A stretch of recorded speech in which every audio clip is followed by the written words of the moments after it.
de même que la flamme requiert friction et la vigueur demande épreuve. Une aura marquante se façonne au cœur du combat intime. Nous évoluons dans un univers fréquemment voilé par des ombres que nous créons, issues du courroux, de la crainte, de l'orgueil et de l'aspiration, continuent à nous dépasser. Néanmoins, certains êtres évoluent parmi nous, manifestant une présence singulière. Ils attirent les regards non par des annonces ou des attitudes, mais par un rayonnement certain qui transforme l'ambiance même d'un lieu. Voilà la quintessence d'une aura robuste, fort éloignée des éclats ésotériques ou des fumées spirituelles. C'est l'impact tangible d'un être qui se domine, un être ayant traversé des luttes muettes et assimilé son chaos intime. Voici donc 4 indices d'une aura résiliente. 1. Attitude, dénuée de réaction. Sénèque l'a pertinemment exprimé. Un homme est aussi malheureux qu'il s'est persuadé de l'être. Ceux possédant une aura solide demeurent impassibles devant l'offense, le jugement ou la contrainte. Leur mental n'est pas un frêle rameau, emporté par le courant, mais le courant lui-même. Réagir est primaire. S'arrêter pour contempler, pour analyser l'écho intime d'une attaque, relève d'une ascèse peu commune. Une aura vigoureuse est forgée dans la quiétude, là où des sentiments vifs côtoient une façade sereine. Ce n'est point une défaillance, c'est le contrôle personnel. Comme Épictète l'a constaté, n'importe qui peut tenir le gouvernail quand la mer est calme. La véritable autorité, elle, émerge dans la tourmente. 2. Isolement, sans sentiment de vide. Un être doté d'une aura solide ne se sent jamais isolé, car sa présence personnelle le comble. Il ne recherche pas l'approbation, tel un être en quête chassant une illusion.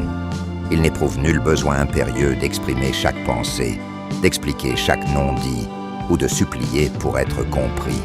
Certaines auras sont rayonnantes, non par un éclat apparent, mais par leur autonomie intrinsèque. Marc Aurèle, souverain de son époque, médita avec sagesse. « Regarde en toi est la fontaine du bien, et elle jaillira toujours si tu creuses. » L'isolement n'est pas un néant, mais un laboratoire d'évolution. Le silence n'est pas redouté, mais maîtrisé, un instrument pour aiguiser la lucidité au sein du tumulte. L'individu qui chemine seul, digne, a confronté ses ombres intimes et n'a pas fléchi. Insensibilité à l'éloge comme au reproche. L'éloge est une drogue captivante, le reproche un carcan pesant.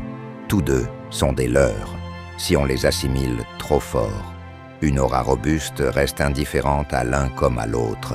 Elle est enracinée dans une citadelle intérieure, érigée par un examen de soi sincère, la reconnaissance des revers et une auto-analyse continue. Ainsi que Cratès, figure majeure du stoïcisme, le préconisait.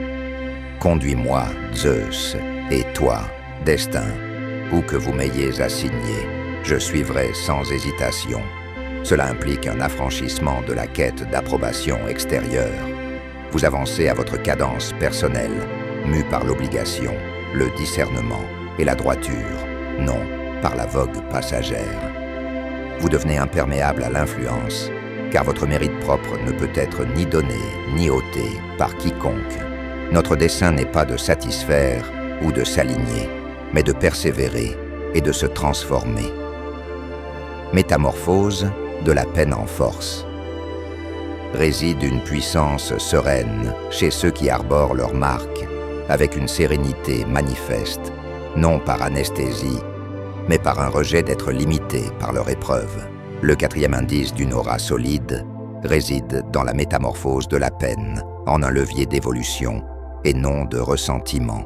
Là où d'autres s'effondrent sous le deuil, vous vous redressez, saisissant la vérité essentielle formulée par Musonius Rufus. Nul n'est libre s'il ne sait pas maîtriser lui-même. Nous ne quêtons pas l'aise, nous aspirons à la lucidité, surtout lorsqu'elle est la plus ardue.